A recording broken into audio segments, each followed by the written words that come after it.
자, 그러면 이번에 이제 국무회의 발언 얘기를 좀 해봐야 될 것 같은데 참 되게 이상한 모두 발언이었다 이런 평가가 좀 나오고 있어요. 그게 이번 주에 있었던 일이었군요. 맞아요.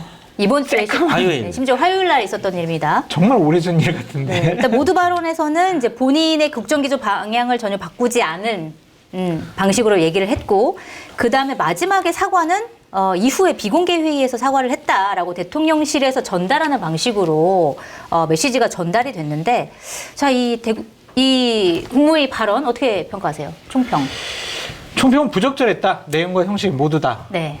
국민들은 직접 대통령이 국민들을 향해서 저런 말씀을 해주시기를 바래왔고, 내용적인 측면에서도 여러 가지 좀 죄송하다라는 사과의 표현이 들어갔었으면 좋았을 것 같은데, 네. 우리 잘하려고 했는데, 그런데 이게 조금 부족했어요. 잘하려고 했고, 우리가 국정 운영의 방향은 맞는데, 이런 것들이 문제인데, 결국에는 공직기강! 공무원들이 문제라니까요. 공직기강 왕님! 이게 결론이잖아요. 네. 과연 이게 맞는 상황 인식이냐. 그래서 보수 언론에서도 수요일 날 사설 칼럼 기사에서 엄청 다 비판했더라고요. 엄청나게 막 뭐라 하셨고, 네. 당에서도 하늘이 무너지는 것 같다, 막 그런 반응까지 나왔었거든요. 그래서 대통령께서 말씀은 겸허하게 국민의 민심을 받아들이겠다라고 했는데, 말과 행동과 형식을 보니까 전혀 그러한 모습은 보이지 않았다라고 볼 수밖에 없고, 김준일 평론가가 이제 국무회의 비공개 회의 얘기를 들었다고 하면서 전해준 얘기인데, 네. 방송에서도 방송에서도 얘기를 했어요. 김준일 평론가가.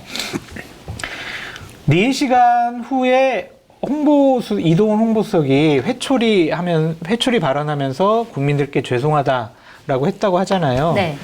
그거는 좀 사실이 아닌 것 같다. 뭐 그런 얘기를 좀 하더라고요. 그러니까 실제로 발언하지 않았는데 아니, 발언을 했는데, 네.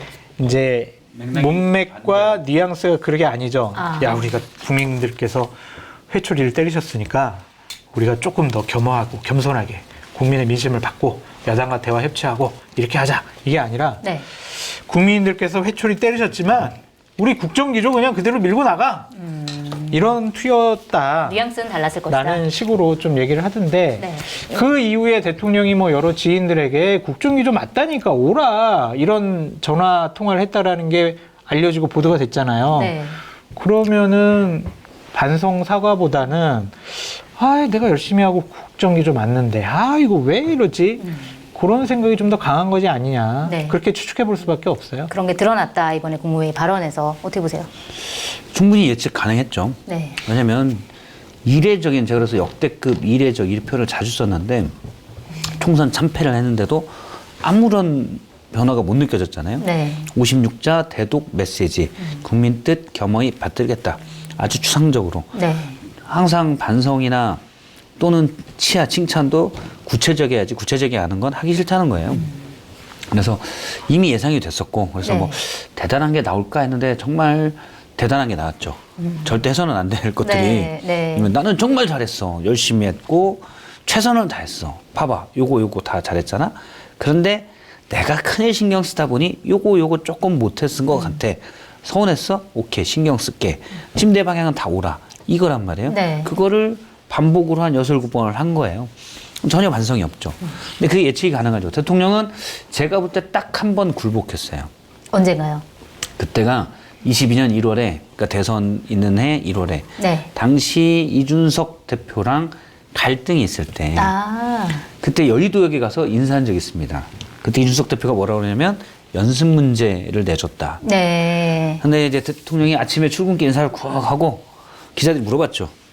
어땠습니까? 그때 뭐 시민들 아침에 와서 만나니까 뭐 좋고, 제가 시민들 보고 힘을 냅니다. 다들 고생하시고 뭐 그러시는데, 이렇게 얘기하다가 연습 문제는 잘 푸신 건가요? 그러면 대답 않고 갔단 말이에요.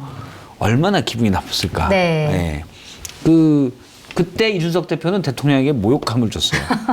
그래서 나중에 처절하게 당하게 되는 네. 거죠. 예. 근데 그거 말고는 제가 대통령이 아마 어렸을 때부터 굴복한 적이 없을 거예요. 고개를 숙인 경험이 없다. 그렇죠. 네. 그게 어렸을 때부터 쭉 갔고, 신림동 고시촌에서도 구수생이라는 막대한 권위로 네. 본인의 권위를 누렸을 것이고 구수생이 권위 막대한 권위인가요? 아, 고시촌에서는 내가 다 장수할수록 형이 다 알려줄게. 네, 거기다 애들 밥값 좀 내고 술 좀 사면 왕이에요. 네. 네. 후배들이 다 저 형님이 이 동네 유명하신 그분이야. 얘기하고 따르지만 가서 근데 내년에도 여기 있을 가능성이 커. 이러면서 이제 한 수 두 수 쌓아가는 거죠. 네. 근데 그랬을 가능성이 크고 검찰 가서도 사실 기수가 상당히 늦죠. 나이에 비해서 구수했으니까. 그렇죠. 근데 큰형이잖아요. 네. 그러니까 검찰이 완벽한 기수문화인데 윤 대통령한테는 잠깐 고참들이 어려웠을 수도 있다. 아하. 그런 게. 그러면 네. 본인 아무도 제어를 안 하잖아요. 본인 마음대로 했단 말이에요. 그래서 사람에 충성하지 않는다는 얘기도 나왔고 사실 결국 그래서 대통령까지 됐단 말이에요. 네. 굴복하지 않고 꺾이지 않는 마음이 대통령은 본인의 성공 방정식이라고 믿어요. 아. 그래서 지금도 약간의 역경이 있을 뿐이지 네. 나는 내 식대로 간다. 좋아 빠르게 가. 지금은 그 길이 아니에요. 아닌데 그렇게 가고 있으니 문제고. 그럼 어떻게 해야 꺾이는 건가요, 대통령은? 그래서 설득해서 꺾일 줄 알았죠. 네. 그래서 원래 한동훈 위원장이 취임했을 때 보수 언론들이 다 좋아했습니다. 아, 설득할 수 있는 사람이 나타났다. 네. 한동훈 위원장 최측근. 그리고 이분이 좀 머리도 좋아 보여. 잘 설득하겠지. 아니었던 거죠. 아니었죠. 네. 그래서 보수 언론들이 아이고 한동훈 위원장도 안 됐어. 이게 되게 낙담을 하거든요. 근데 제가 볼 때 설득은 물 건너갔고 네. 압박을 하는 수밖에 없습니다. 힘대결로 이렇게 하다가는 정말 큰일 난다고 위협적인 신호를 계속 보내줘야 돼요. 예를 들어서 특검도 필요한 거잖아요. 네. 정치 공세가 아닌 것들은 가서 어떻게든 설득해서 대통령이 손을 들 수밖에 없게 본의가 아니라 압박에 해서 네. 저는 원래 모든 문제에서 선의로 손을 든다는 건 있을 수 없다고 봐요. 아. 결국 힘싸움에서 밀어붙이는 거고 네. 힘싸움에서 밀리면 받아들이는 거예요. 그리고 대통령이 원래 안 꺾이기 때문에 꺾는 걸 스스로 꺾이는 걸 기대하는 거는 이거 잘못된 비유가 나올 뻔했다. 아무튼 그건 아니고 뭔지 예. 궁금하네요. 그건 제가 나중에 말씀드릴게요. 네. 그건 아니다 절대. 네. 알겠습니다. 역시 어쨌든 그럼 대통령을 압박할 수 있는 주체는 결국 이번 총선에서 패배를 한 여당일 텐데 뭐 야당이 얘기를 해봤자 사실 별로 안 들을 것 같고 여당이 대통령을 압박한다고요? 감히? 예를 들어서 22대 국회에 들어서 새로 당선된 사람들 중에서 뭐 그런 역할을 할 사람이 있을까? 그리고 지금 이제 곧 전당대회를 열 텐데 아마 이제 어떤 관리형 비대위를 거쳐서 뭐 6월 말이나 7월 초에 전당대회를 연다 이렇게 지금 결론을 낸 것 같은데 이때 당대표가 이래서 비운계가 당대표가 되고 그러면서 여당이 대통령을 압박하는 그런 게 가능할까요? 어떻게 보세요? 가능할 거로 생각하세요? 손치 반장님은? 안 돼요, 안 돼. 안 돼요? 안 돼요. 아, 윤재호 원내대표 겸 비대위원장이 지금은 다른 얘기할 때가 아니다. 네. 단합하고 우리 한 목소리 내자. 그런 식의 얘기를 했잖아요. 네. 지금 총선 패배를 했으면 당연히 혁신 비대위를 띄워야 합니다. 그래서 국민들께 저희들 바뀔게요. 저희들 잘해볼게요. 저희들한테 관심을 조금 더 기울여 주세요. 라고 해야 되는데 안 돼. 혁신 비대위 안 되고 신무형 비대위. 그냥 저기 룰도 이거 바꾸는 거는 웃긴 일이야. 이거 그냥 당원 100%로 당대표 뽑고 뭐 최고위원들 뽑자. 네. 룰도 개정하지 말자. 이런 분위기를 쭉 몰고 가잖아요. 이거는 그냥 대통령과 호흡을 맞추겠다라는 강력한 의지의 표현이다라고 네. 볼 수밖에 없고요. 개별적으로야 몇 명이 이제 다른 얘기를 하려고 하겠죠. 그리고 최상병 특검과 관련해서도 네. 본인이 집권 여당의 당론과 다른 투표 행위를 할 수는 있다고 보여지는데 네. 실질적으로 뭐 집단적으로 조직적으로 국민의힘이 대통령이 그러시면 안 됩니다. 이렇게 할 수는 현재 구조상 어려워 보인다. 그래요. 22대 국회에서도 수직적인 당정관계 계속할 저는 것이다. 하기 나름이라고 봐요. 네. 그러니까 제가 이제 2016년에 네. 탄핵국면 때 여당 반장이었는데 그 새누리당 반장이었죠. 네. 새누리당 당대표 보좌관이셨고. 네. 근데 그때 이제 이른바 그 비박계에 비시국이라고 있었어요. 네. 그러니까 대통령의 탄핵 소추를 찬성하는 새누리당 의원들이 있었어요. 네. 네. 근데 그분들도 세를 모아가는 과정이 있거든요. 처음에 예를 들어 유승민 의원부터 시작해서 열 몇 명, 당시 황영철 의원도 있었고 네. 열 몇 명 있다가 김무성 대표도 그 뒤에 좌장이었고 네. 나중에 이렇게 점점 처음에 그러면 중간지대에 있는 한 20-30명이 계속 가서 설득하고 특히 여론이에요. 제일 큰 건 민심 여론. 그렇죠. 민심이. 매일 열렸던 촛불 집회. 여기서 나오면 이분들도 생각을 그래도 이건 심하지 않아? 그랬다가 촛불 집회 목소리 이분들의 진심 이걸 느끼면은 조금씩 바뀌어요. 네. 그럼 그런 작업들을 누군가 해야 되는 거죠. 네. 그러니까 탄핵 수출도 처음엔 안 된다고 봤는데 나중에는 되잖아요. 그러니까 저는 이번에도 최상병 특검은 가야 된다.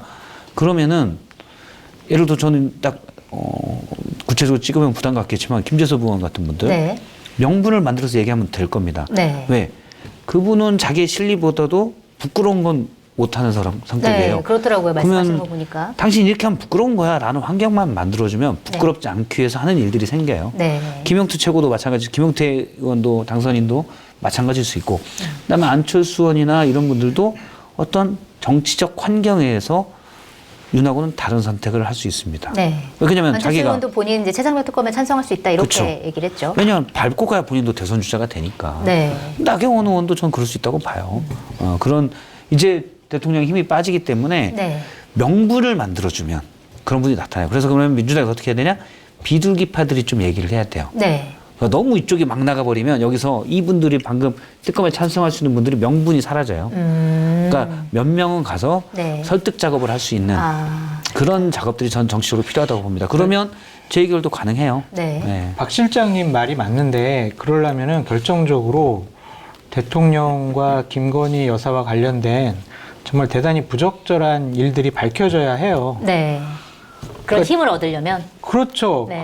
그래야 이제 국민의힘 쪽에 있는 의원들도 본격적으로 움직이지. 예전에 탄핵했을 때도 최순실 태블릿 PC 나오고 막 그쵸. 그 정호성이 전화기 뺏겨가지고 거기에 최순실 목소리 나오고 TV조선에서 최순실 화면 내보내고 막 이런 것들이 하니까 국민적인 분노가 나오니까 네. 국민의힘 의원들도 못 견뎠던 거지. 지금 아무것도 그런 게 밝혀지지 않고 우리가 추측만 하는 상황에서 그쵸. 집권여당 의원들이 움직이기는 쉬워 보이진 않는다. 당장은 아니다. 네. 그 최상병 특검 관련해서 좀 더 얘기를 해보면 지금 그게 가장 가늠할 수 있는 하나의 지표잖아요. 그러니까 이미 지금 국민의힘 안에서도 본인 찬성하겠다라고 얘기하는 사람들이 나오고, 근데 물론 찬성 김재섭 의원 같은 경우는 22대 총선을 들어서 이제 투표를 할 수 있는 그런 권한이 있는 거고, 일단은 지금 구도상에서 21대에서 최상병 특검이 통과될 거라고 생각하는 사람은 그렇게 많지는 않은 것 같고 22대 들어서 다시 재발을 했을 때 과연 108석의 국민의힘이 그걸 방어해낼 수 있을 것이냐. 그때 이제 8명의 의원만 사실은 찬성을 하면 통과가 되는 거다. 이런 얘기가 나오는데 22대 총선에서 최상병 특검 어떻게 될 거라고 보세요? 민주당 발의할 거고요. 네. 1차에서는 통과가 되겠죠. 그럼 대통령께서는 당연히 거부권을 행사할 것으로 거부권 보여집니다. 행사할 거라고 보시는 거예요? 그러면 국회로 넘어왔을 때 재의결이 될 것이냐. 저는 재의결될 가능성도 높다고 보여집니다. 재의결될 가능성 높다. 배지 떨어지고 네. 공천 못 받은 분들 있잖아요. 네. 그분들이 국민적인 여론이 만약에 최상병 특검 어떻게 해야 돼요? 70% 이상 찬성? 그러면은 그분들이 쉽게 반대하지 못할 것 같아요. 21대 말씀하시는 거죠? 네, 21대 에서. 21대에서도 네, 이제 낙선한 국민의힘 의원들이 그렇죠. 네. 찬성하고. 그분들이 마지막 국민 뜻대로 마지막 내가 국회의원으로서의 네. 역할을 해야지 라고 어허. 생각할 수도 있지 않을까. 저는 그걸 정하는 건 민심이라고 생각을 해요. 그렇죠. 네. 왜냐하면 여론조사에서. 그게 이제 3월 4일에 이중섭 전 국방부 장관이 호주 대사에 임명됐을 때 네. 민심에 불을 붙인 거거든요. 웬 국방장관이 호주로 그런 이제 아주 커다란 핵폭탄을 터뜨린 거예요. 그렇죠. 근데 지금 이제 그런 문제가 좀 잦아들었는데 계속 나오고 민심들이 여기서 반응하면 그러면 이슈가 점점 커질 수도 있고 그렇죠. 이제 그런 식으로 민심이 좀 뭉쳐지면은 저는 21대 안에서도 가능하다. 21대. 근데 그냥 이 정도로 근데 해서는 안 돼요. 네. 근데 지금 재판이 진행 중이기 때문에 거기에서 나오는 것도 있고 그래서 핵심 인물인 김기환 사령관이나 이종섭 장관이 한마디를 해주면 네. 이제 민심에 좀 불이 붙겠죠. 근데 이종섭 장관은 지금 말을 바꿨잖아요. 네. 이 위법한 일은 없었어요. 막 이랬다가 자, 오늘의 PPL. 제꼬시는 너무 맛있어가지고 다 드셨어요, 벌써? 순삭했네요. 순삭. 훌륭하다. 파전 진짜 맛있네. 굴짬뽕이 참 맛있네 근데. 저는 신기한 게 이런 파전도 지금 웬만한 막걸리 주스 먹는 것보다 맛있는데. 그러니까. 해물파전 2장에 7,900원. 저는 인생이 가성비여가지고 항상 가격을 먹거든요. 네. 2장에 7,900원이면 진짜 괜찮다. 네, 이건 좀 해놓고 손님 올 때 잠깐만요 해물파전 해드릴게요. 그리고 이렇게 딱 맞아. 줘도 네. 왜 이렇게 재수 씨 요리를 잘해요? 라고 얘기를 들을 수 있는. 파전도 상당히 내용물이 충실하고 제꼬시는 정말 훌륭했고 굴짬뽕으로 마무리하니까 맞아요. 완벽한 삼박자입니다. 구매 방법은 네이버에서 통영해인을 검색하시면 되고요. 그래서 핵심 인물인 김기환 사령관이나 이종섭 장관이 한마디를 해주면 네. 이제 민심에 좀 불이 붙겠죠. 근데 이종섭 장관은 지금 말을 바꿨잖아요. 네. 아, 위법한 일은 없었어요. 막 이랬다가 아니 나는 거기 관여 안 했어. 이제 맞아요. 이렇게 돼버렸잖아요. 그 사건 기록을 회수하는데 자기는 관여한 적이 없다라고 말을 회수를 했거든요. 지시한 바 없다. 네. 그러니까 이제 위법성 여부에 대해서 본인도 이제 안 거죠. 야, 이거 위법한 일이구나. 큰일 나겠구나. 그렇게 하면은 공수처에서 본인의 책임을 면책받기 위해서 사실 그대로 얘기할 가능성도 높아 보이는데 네. 어쨌든 이거는 대통령이 지시했어 안 했어 이거잖아요. 이거 밝히려고 특검하자는 거 아니겠어요. 그렇죠. 근데 지금 정황상에 우리가 추측하기로는 대통령이 그렇게 지시 안 했으면 갑작스럽게 왜 이렇게 상황이 바뀌었을까? 그러면은 대통령으로서는 이거는 스스로를 보호하기 위해서라도 거부권을 행사할 수밖에 없지 않을까? 그런 생각이 듭니다. 그렇죠. 그리고 이미 조선일보 사설에서도 칼럼인지 사설에서 그게 나왔어요. 대통령이 지시했어도 네. 국민들이 이해할 거다. 아, 그런가요? 네. 아. 그러니까 사단장을 혐의자로 넘는 거는 뭐 심한 거 아니냐. 네. 그렇게 보고 이제 검사를 오래 한 대통령이 그렇게 판단해서 그렇게 얘기한 거를 이해했을 수도 있다. 근데 국민은 이해할 수 있겠지만 법적으로 보면 직권남용이 될 수도 있는 거죠. 법적인 건 좀 따져봐야 되는데 네. 대통령은 사실 거기에 권한이 없기 때문에 네. 직권이 없기 때문에 우리가 아는 그런 거죠. 직권이 없기 때문에 직권남용이 안 걸릴 수가 있어요. 네, 법적으로. 네. 그런데 이제 경로도 사실 앞서 말했듯이 주관적 기준이어서 경로가 이제 과연 어느 정도가 경로냐. 네. 나는 그냥 원래 목소리가 커. 경로 아니야. 그냥 얘기한 거야. 라고 얘기할 수도 있고 의견을 네. 그렇다. 애매한 부분들이 있어요. 근데 민심은 일단 이종섭 대사 문제가 걸린 거예요. 부끄러운 걸리는 게 있으니까 그냥 보냈구나. 법적인 걸 떠나서 대통령이 어쨌든 그 의혹을 피하려고 의혹의 핵심 인물을 격도 안 맞는 자리에 보냈다? 네. 여기에 이미 민심은 끝이 나 있어요. 그래서 저는 조선일보가 그렇게 그냥 사실대로 얘기하세요. 그럼 조선일보가 볼 때도 그게 상식적인 거야. 네. 그런데 저는 사실대로 말했다가는 대통령이 일단 큰 공경을 처할 거다. 일단 이거 쉽지 않다고. 나중에 이제 조선일보 한마디 하면 되죠. 공경을 처했어요. 대통령이. 네. 미안합니다. 내 잘못 봤어요. 그러면 되는데, 예. 그게 그걸로 국민들이 용서할 수 있는 단계는 아닙니다.